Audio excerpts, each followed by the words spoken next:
They say the dead can't speak, but what if they could write? Ethan Cole used to believe grief was silent, a quiet ache that fades with time. But that was before the letters began arriving.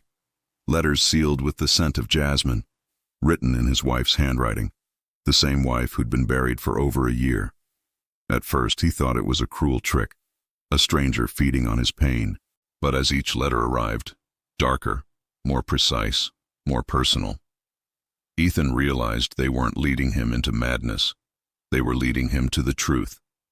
And the truth, he would soon discover, is far more dangerous than death itself. This is the story of Letters from the Grave, a tale of love, guilt, and revenge, where every secret burns and every lie demands a price.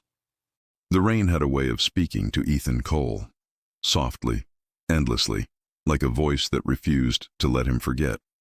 Each drop that struck the glass carried a faint rhythm, a pulse that reminded him he was still alive, even if he wished he wasn't. For nearly a year, this sound had been his only companion. The world outside his window had long stopped meaning anything. People, noise, laughter, life. All of it had faded the night Amelia died. The house they once shared sat on the edge of a quiet countryside, surrounded by whispering pines and the slow crawl of mist over the hills. It had once been their escape from the chaos of the city. Now it felt like a mausoleum, a place built not to live in, but to mourn. Inside, dust clung to everything. The piano hadn't been touched in months. The kitchen smelled faintly of stale coffee and rain-soaked wood. In the study, a typewriter rested on the desk, the same one Ethan used to craft stories that once sold millions of copies. But now, the keys were silent. He hadn't written a single word since the accident. Words had betrayed him. They were what brought Amelia into his world, and they were what he used to push her away. He sat by the window every evening with a glass of whiskey in one hand and regret in the other. Sometimes he would talk to her, not aloud, but in whispers inside his head. He would ask questions he never had the courage to ask when she was alive. "Why did you call me that night, Amelia? What were you trying to say?" The memory of her final phone call played on repeat, a loop carved into his conscience. Her voice trembling, desperate.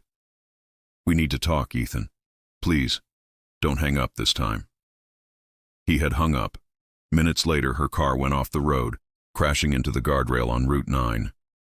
Police said it was the rain, the slippery road, the speed. A tragedy. Nothing more. Ethan had accepted that story for a while. It was easier than the alternative, that there might have been something darker behind her death. But that illusion was about to shatter. It was a Sunday morning when the silence broke. A knock, soft, deliberate, echoed through the front hall. Ethan frowned. Nobody came here anymore. His agent had stopped calling months ago, friends had given up, and family existed only as unanswered emails. He stood still, listening. Another knock. This one slightly louder, insistent. When he opened the door, there was no one outside. The rain had stopped, leaving only the faint drip of water from the roof. On the porch, however, lay a single envelope. It was pale cream in color, the paper thick and textured, the kind no one used anymore, sealed with red wax. The symbol pressed into the wax made his throat tighten. A tiny pressed rose. Amelia's seal. She used it on personal letters, back when they still wrote to each other during his book tours. Ethan's hands trembled as he picked it up. The scent hit him before he even opened it. Jasmine and smoke. Her scent. The handwriting on the front read simply, "To Ethan." It was her writing. Elegant, precise, unmistakable. He stood there for a long time, unable to breathe, unable to move. The rational part of his mind screamed, impossible. She was gone. But the rest of him, the part that still dreamed of her voice, wanted desperately to believe otherwise. He tore it open. The letter was short, written on cream stationery with blue ink. "If you're reading this, Ethan, it means I'm gone. But my death wasn't an accident. They're still out there. Find the truth. Start with Marcus Hale." The room seemed to tilt. He read it once, twice, again and again, until the words lost meaning and became shapes on paper. Marcus Hale, her business partner at the foundation. The man who had given the eulogy at her funeral. The man who'd hugged him afterward and whispered, "She'd want you to be strong."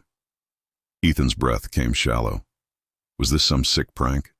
Someone's cruel attempt to tear open old wounds? Or was Amelia right? He stared at the letter for what felt like hours. 1,000 memories flooded back. Late nights in her office, hushed phone calls she'd never explain, the exhaustion in her eyes weeks before she died. She'd been hiding something, hadn't she? He poured himself another drink, then another. But no amount of whiskey drowned the whispering thought that had taken root in his mind. What if this was real? As night fell, Ethan sat by his desk. The letter unfolded before him like a map to somewhere he didn't want to go. The typewriter loomed in front of him, accusingly silent. He reached for it. For the first time in a year, he pressed a key. Click. The sound startled him, harsh, metallic. He typed a single line.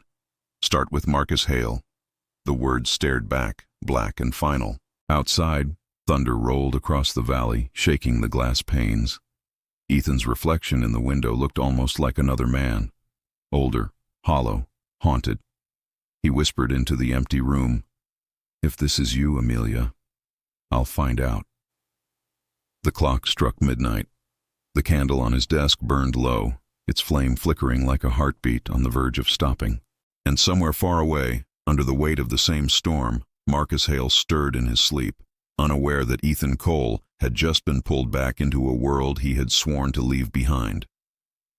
For a long moment, Ethan just sat there, staring at the letter, feeling the weight of it grow heavier in his hand. Something deep inside him, something long buried, began to wake. It wasn't love. It wasn't grief. It was purpose.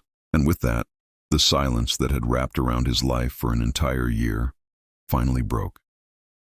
The following morning, Ethan awoke to a gray sky, heavy with the threat of more rain. The letter rested on his desk, its words almost vibrating with purpose. He had told himself to wait, to breathe, to rationalize. But logic had long abandoned him, leaving only a raw, desperate curiosity that gnawed at his mind like a quiet predator. Marcus Hale. The name repeated itself in every shadow of the house, in every gust of wind rattling the old window panes. He could no longer ignore it. Ethan dressed quickly, pulling on a coat that had seen better days, and left the house without a plan, without a destination other than the foundation Marcus managed. The drive was silent except for the hum of tires on wet asphalt. Each mile brought memories he had long tried to bury. Dinners with Amelia, late nights at the foundation's offices, the laughter they had shared in the quiet moments between chaos. He arrived at the building unannounced. The receptionist, a young woman with tired eyes, gave him a polite, uncertain smile. "Can I help you?" she asked. "I need to see Marcus Hale," Ethan said, his voice low, controlled. Something in her expression shifted, a flicker of apprehension. She hesitated. "Mr. Hale isn't available at the moment," she said, her tone careful. He's very busy." Ethan's pulse quickened. He didn't push further. Instead, he let the silence stretch, feeling it settle like dust over the room.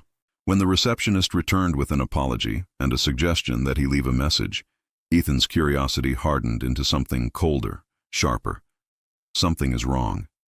He stepped outside into the drizzle, letting the rain wash over him as he contemplated his next move. And then he noticed it, the small, inconspicuous alley running along the side of the foundation building. Something about it tugged at his memory, a faint recollection of a conversation Amelia had once whispered in the kitchen. "There are places they think I don't notice, Ethan. But I always notice." He followed the alley, careful to avoid cameras, careful to look like any ordinary pedestrian. At the back door he found what seemed at first to be nothing, just a delivery entrance, padlocked and ordinary. But then he saw the subtle mark on the brick, a faint scratch shaped almost like a code, almost imperceptible unless one was looking for it. His heart thumped. This was no ordinary alley. Amelia's influence lingered here like a ghostly fingerprint. Ethan knelt, brushing his fingers over the mark. A flash of memory surged. Amelia, pointing at a similar mark on their old study wall, whispering, "If anything happens, follow the signs." Always follow the signs. The rain intensified as he backed away, a strange sense of urgency tightening his chest. He realized, with a mix of fear and thrill, that Amelia had set a path for him, a path of discovery. The following days were a blur, Ethan watched Marcus from a distance, noting his routines, his sudden, restless pacing in the office, the way he avoided certain employees, and the careful, practiced way he concealed his anxiety. Something was festering beneath the surface of Marcus's polished life, and Ethan could feel it radiating outward like heat from a hidden fire. Then came the call, abrupt, jarring. "Mr. Cole." The voice was formal, monotone, yet it carried a weight that set Ethan's stomach turning. "I'm afraid Marcus Hale has been found dead this morning. Suicide. It seems he jumped." Ethan's hands tightened around the receiver. Silence. The word suicide echoed in his mind. A hollow shell. Something about it didn't fit. Marcus had been scared, yes, but the fear of discovery doesn't drive a man to leap from the 10th floor of his own building without leaving a word. No note, no warning. Just a body and an accusation of cowardice. He drove to the scene, his mind a storm of questions and suspicion. Police had cordoned off the building. Reporters clustered like vultures. Ethan remained in the shadows, observing, unnoticed. His eyes traced the path Marcus had allegedly taken to his death. It was clean, too clean, a perfection that reeked of planning. And then Ethan noticed something subtle, almost laughable if it weren't terrifying. A single envelope lying near the edge of the roof entrance. Slightly damp from the rain, its color a pale cream, the same shade as Amelia's letter. But there was no wax seal this time, no handwriting he could recognize. Only a faint scent lingering, as if carried by the wind. His mind reeled. Had Amelia orchestrated this? Or was this something else entirely? Ethan didn't speak to the police. He didn't attend the official statements. He simply watched, his eyes tracing every detail, memorizing patterns, recording movements. The first taste of vengeance was awakening in him. A hunger that felt wrong and yet exhilarating. The thought of punishing those responsible for Amelia's death, whether they were inside that foundation or hidden in shadows elsewhere, consumed him. That night, he returned home, the streets slick with rain, reflecting the city's pale neon lights. He lit a candle, placing it beside the letter once more, and read it again. Marcus Hale, a single name, a single spark that had ignited a wildfire. He thought of Amelia's voice, soft yet insistent. Find the truth. Start with Marcus Hale. And somewhere deep within, Ethan understood that this was no longer about grief. This was no longer about mourning. This was about action, measured, deliberate, cold action. He would step into the shadows Amelia had left for him. He would follow the path she had traced, one clue at a time. Sleep did not come easily. When it did, it was uneasy, punctuated by flashes of Marcus's terrified expression, the wind's howl outside the window, and Amelia's whisper echoing in his mind. They're out there. Find the truth. By dawn, Ethan had decided, he would begin his investigation in earnest. The foundation, the people Marcus had associated with, the unseen forces that had caused Amelia's death. He would uncover them all. The first step was taken. The first clue followed. And with it, the darkness that had been merely a memory in Ethan's life transformed into a living thing. A darkness that whispered, "Revenge is coming." Ethan awoke the next morning to the soft tapping of rain on the rooftop, a rhythm that had become both companion and herald of his new reality. The first letter had drawn him out of his grief, the first clue had set him in motion, and now, with Marcus Hale gone, the true path of discovery, he sat at his desk, surrounded by shadows, the faint glow of a desk lamp illuminating Amelia's original letter and a new envelope that had appeared overnight. No one had delivered it. It was as if the wind itself had placed it there. The paper smelled faintly of jasmine, just as before, but beneath it lingered an undertone Ethan could not name, something sharp, urgent, commanding. He tore it open and read, "The foundation hides more than you know. Look deeper. Don't trust anyone, not even those who loved me. Start with the files Marcus kept locked." Ethan's pulse quickened. He had already suspected corruption, hints of deceit scattered in Marcus's nervous glances and whispered phone calls, but now the evidence lay before him like a map he had been waiting for, though he had not known it. He returned to the Foundation under the guise of a late-night volunteer, the shadows his allies. Once inside, the offices were silent, except for the soft hum of computers left in sleep mode. Ethan's fingers traced the keys, the papers, the locked cabinets. One drawer, unassuming and dusty, bore a small brass keyhole. He remembered the letter's instructions. Start with the files Marcus kept locked. His hand shook slightly as he produced a master key he had taken weeks before, during his initial surveillance. Inside were files marked with dates and cryptic codes, spreadsheets of donations, transfers, and invoices that made no sense at first glance. But as Ethan examined them, the horrifying reality emerged. Funds intended for aid were siphoned into private accounts, some overseas, some disguised as innocuous charitable expenses. Certain names appeared repeatedly, powerful men and women who moved like ghosts behind the Foundation's walls.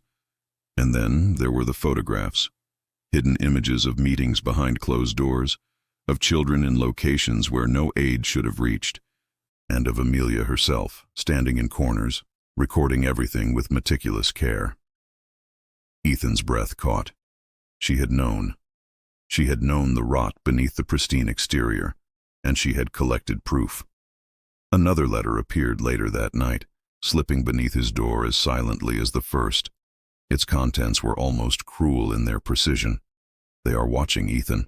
Some will see your pursuit, some will try to stop it, but you must continue. They will not see what I saw. They will not escape what you bring to light.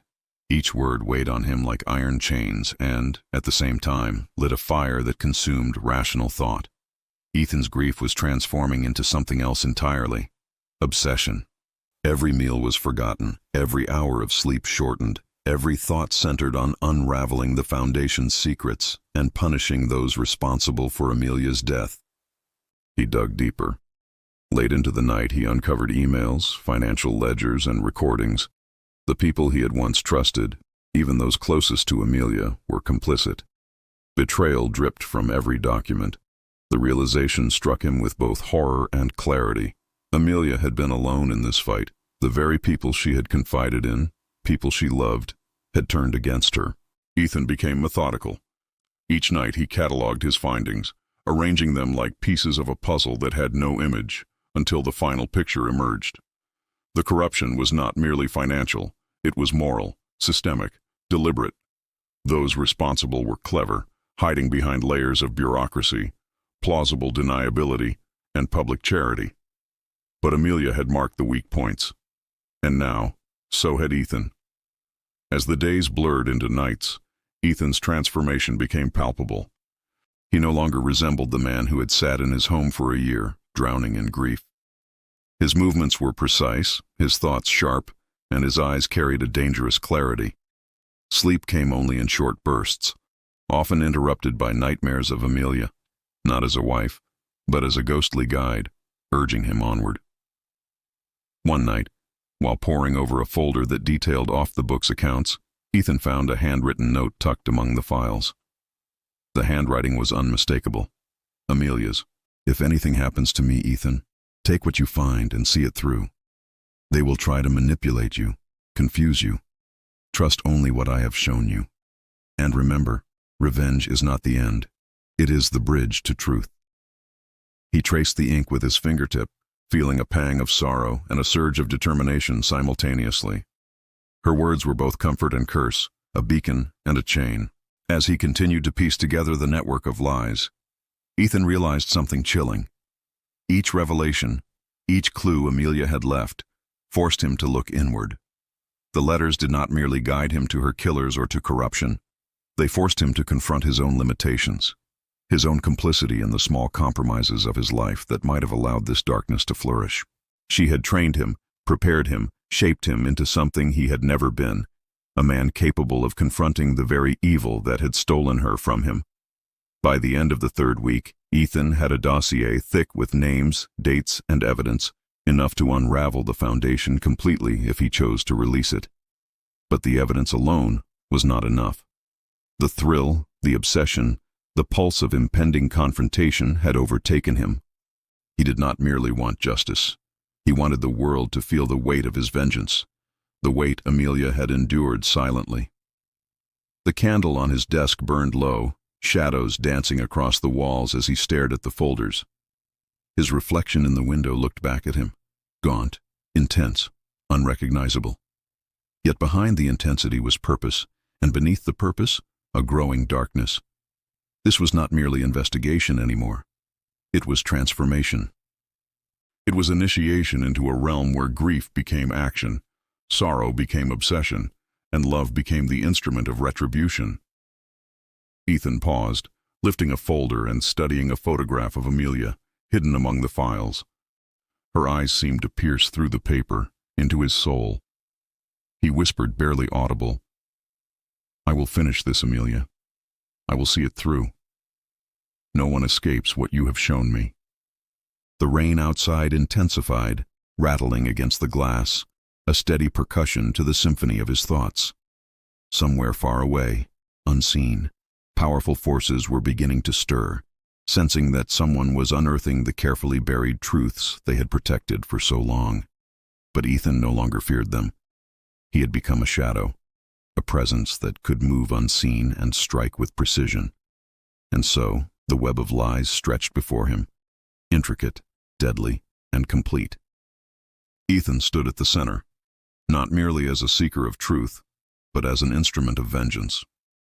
Each step forward would bring him closer to the darkness Amelia had uncovered, closer to the confrontation he both feared and craved. The first letters had been a spark. Now the fire roared, consuming his grief and leaving only one thought, burning and relentless. Justice, no, revenge, will be done. The night was heavy, the air thick with the scent of wet earth and distant thunder. Ethan sat at his desk, surrounded by the folders and letters that had consumed the last month of his life. The room smelled faintly of smoke and jasmine, a scent that had become inseparable from Amelia's presence, as if she lingered in every corner, every shadow. And then, amidst the chaos of papers and files, he noticed a small envelope, different from the rest. It was thicker, the wax seal black instead of red. The paper was heavier, almost formal, and bore no handwriting on the front. His pulse quickened as he held it. The air seemed to tighten around him. He tore it open. Inside was a letter, each word written with painstaking precision, Amelia's voice echoing in ink. "Ethan, you have come far. You have followed the path I laid, faced the shadows I feared. But now you must look closer, not outward, but inward. The truth you seek lies not only in them, but in you." Ethan's hand trembled. His mind raced. He had assumed this path would end with uncovering Marcus's allies, the hidden corruption, the faces of those who had wronged her. But her words hinted at something darker, something personal he had not anticipated. The next morning, Ethan drove to the office of Dr. Nolan Pierce, Amelia's lawyer. A man with a precise, calculating demeanor, Pierce had always exuded calm competence. But beneath the tailored suit and measured voice, Ethan sensed a secret, a tension that now drew him like a moth to flame. "Mr. Cole," Pierce said, standing as Ethan entered, "I expected you. Have a seat." Ethan did, and the lawyer's eyes, cold and measured, studied him like a sculptor inspecting stone. "I imagine you found her letters," Pierce continued, not as a question but as a statement. "I have," Ethan replied, his voice low, steady, but tinged with an undercurrent of suspicion. "And I need to know everything. I need the truth about her death." Pierce's gaze lingered, almost calculating whether to speak. Then, slowly, he leaned back. "Ethan, the truth is not what you think, the path you have followed. The letters, the files, the web of lies. It was never merely for justice. Amelia wrote them, for a reason you may not yet understand." Ethan felt a chill rise along his spine. "What do you mean?" Pierce's voice was steady, but the weight of each word pressed like stone on Ethan's chest. She knew. She knew who was truly responsible. And Ethan, it was not who you think. It was closer than you dared imagine. Ethan's mind spun. What are you saying? That night, Pierce continued, the night of the accident, she confronted someone she trusted, someone she believed loved her, and things escalated. She didn't survive because of the foundation, not entirely. There were complications. You must understand, she tried to protect you, even then. But the accident, it was inevitable. The words fell slowly, deliberately, like a blade descending through fog. Ethan's thoughts collided with memory fragments, his last moments with Amelia, the half-forgotten argument, the way her eyes had widened with fear. A cold realization began to creep through him. Pierce watched him, expression neutral, almost clinical. Ethan, follow the letters to the end. Read carefully. You will understand what she saw, what she knew, and what you allowed. Returning home, Ethan sat with the letter, rereading every line, letting the ink bleed into his consciousness. The final envelope had led him not outward to enemies, but inward, to a truth he had buried beneath grief, rationalizations, and the smoke of his own memories. He remembered that night, fogged and fragmented, Amelia's voice trembling, a confrontation over money, a secret he had tried to hide from her, a hand raised in panic, a slip, the car. His stomach turned, and the room spun. The evidence, the corruption, the letters, the vengeance he had planned, they were all shadows masking a more profound horror, his own role. Not deliberate malice, but negligence, mistakes, small betrayals that had compounded, setting the stage for the tragedy. The letters had been her revenge, her final lesson. She had known he would seek justice, that he would follow the path of her instructions, and through it all, he would uncover not just the truth of her enemies, but the truth of himself. Ethan staggered to the window, the rain now a torrent, hammering against the glass. His reflection stared back, distorted by rivulets of water. He had become both the detective and the perpetrator in this narrative she had written from beyond the grave. Every step of his pursuit, every act of vengeance he had plotted, was intertwined with a reality he could barely face. The final letter continued, words curling in the candlelight like whispered judgment. When you reach the end, look in the mirror, Ethan. You will understand everything, and only then will the cycle close. He did not move. For long minutes he simply stared. Reality twisted around him. The web of lies he had unraveled, the obsession that had consumed him, all led to one unavoidable truth. Amelia's death had been the culmination of actions both hidden and revealed. Justice and revenge were inseparable, and he, who had sought to mete out her vengeance, was part of the crime she had suffered. A darkness settled over him, deeper than grief. The city outside continued its indifferent rhythm, but Ethan felt the weight of inevitability pressing down. Like a tide he could neither resist nor escape. His obsession, once his weapon, now felt like chains. He had sought the truth, and in finding it, he had been forced to confront a moral abyss within himself. And as the rain finally ceased, leaving the world wet and glistening in pale light, Ethan understood that the final confrontation, not with the corrupt, not with enemies, but with himself, was unavoidable. The letters had guided him to the shadow of truth, and now he stood at the precipice of realization. He lit a candle, letting its flame flicker across the walls lined with evidence, letters, and photographs. For the first time, he allowed himself to see Amelia, not as a victim, not as a ghost, but as a force of inevitability. Her final act had been to set him on this path, to make him confront what he could not avoid, to teach him that vengeance, truth, and self-reckoning were entwined in ways he had never imagined. And somewhere in the back of his mind, beneath the storm and obsession, Ethan Cole whispered, "I understand, Amelia. I see it now. Everything." The candle flickered once more, shadows dancing wildly across the walls, and in that moment, the weight of the truth pressed upon him with a force that neither justice nor vengeance could soften. He was alone, and yet not. She had orchestrated the end of this web, and he was left to stand in its aftermath, at once detective, at once perpetrator, at once witness to the final truth she had designed from beyond the grave. The house was silent, heavier than it had ever been. Ethan sat at his desk, surrounded by the weight of every letter, every file, every revelation Amelia had left him. The storm outside had faded, leaving the world wet and reflective, as if nature itself had paused to witness what was about to unfold. In his hands lay the final envelope, black wax, thick paper, and the unmistakable weight of inevitability. He opened it slowly, as if the act itself might delay what he already sensed in the marrow of his bones. Inside was a single sheet of paper, written in Amelia's precise, elegant hand. Ethan, look in the mirror. You have followed the path I set. You have unearthed the truth, confronted the shadows, punished those who deserved it. But the final truth, the one you cannot escape, lies within yourself. Only when you face it will the cycle close. Ethan's hands shook violently. He remembered the confrontation, the investigation, the web of lies, the corruption, the vengeance he had enacted. And now a chilling realization settled over him.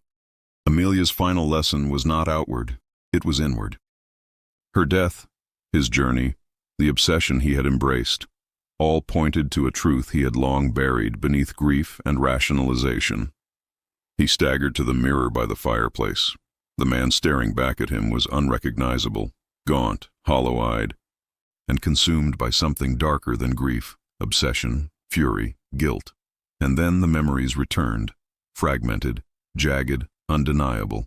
The argument on that fateful night, his raised hand, her eyes wide with fear, the car he had negligently allowed to leave the driveway without checking the brakes, the slip that had sent her spiraling to death. The letters were not just guidance, they were a reckoning. She had orchestrated a path that led him to himself, to the realization that he had been both detective and perpetrator in the tragedy he mourned. She had written him letters from the grave, not to lead him to revenge alone, but to make him confront the unbearable weight of his own responsibility. Ethan sank to the floor, chest heaving, staring at the letter as if it might somehow absolve him. But absolution would not come. The evidence, the memories, the truth pressed upon him like an iron tide. He had sought justice, yes, but in doing so, he had confronted a darkness that was always part of him, and now he could no longer escape it. The house around him seemed to echo his despair.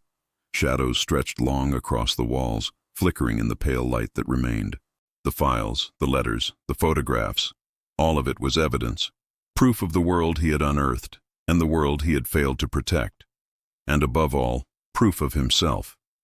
In a motion both deliberate and mournful, Ethan rose.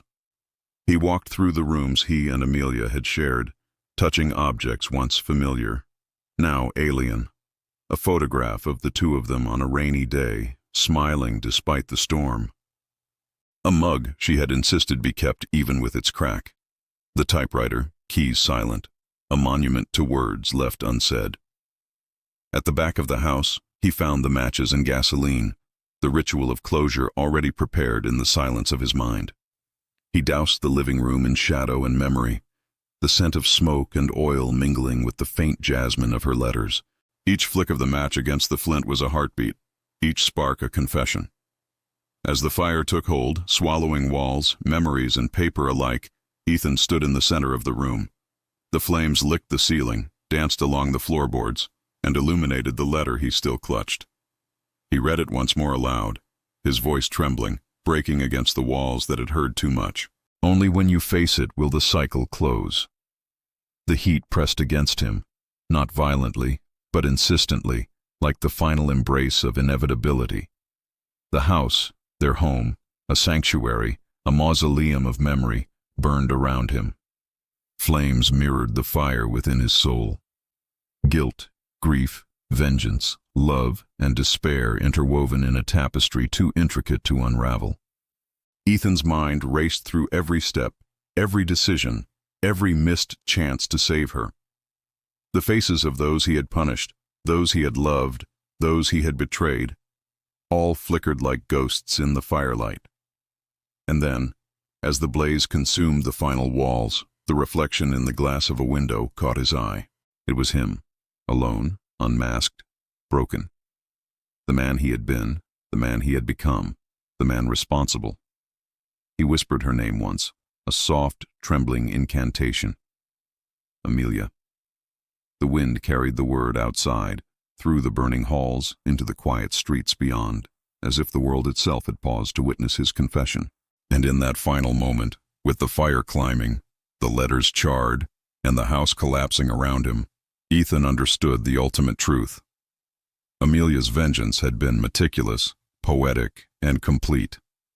Not merely the destruction of those who had wronged her, but the unmasking of the one who had caused her death, him. He stepped into the flames, not as a man seeking escape, but as one accepting consequence, letting the heat, the smoke, and the inevitable consume him. The fire mirrored his soul, and in its merciless embrace there was a terrible, devastating poetry. Justice had been served, truth revealed, vengeance enacted, and yet the cost was total, irrevocable.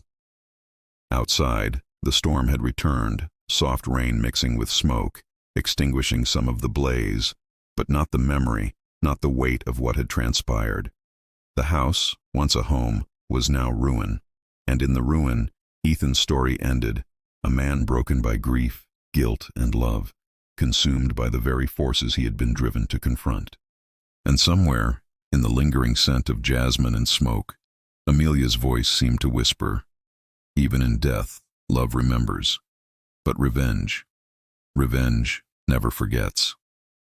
The rain fell steadily, washing the charred remnants of the house into the earth, leaving only silence behind. And in that silence, the truth remained, complete, tragic, and unyielding.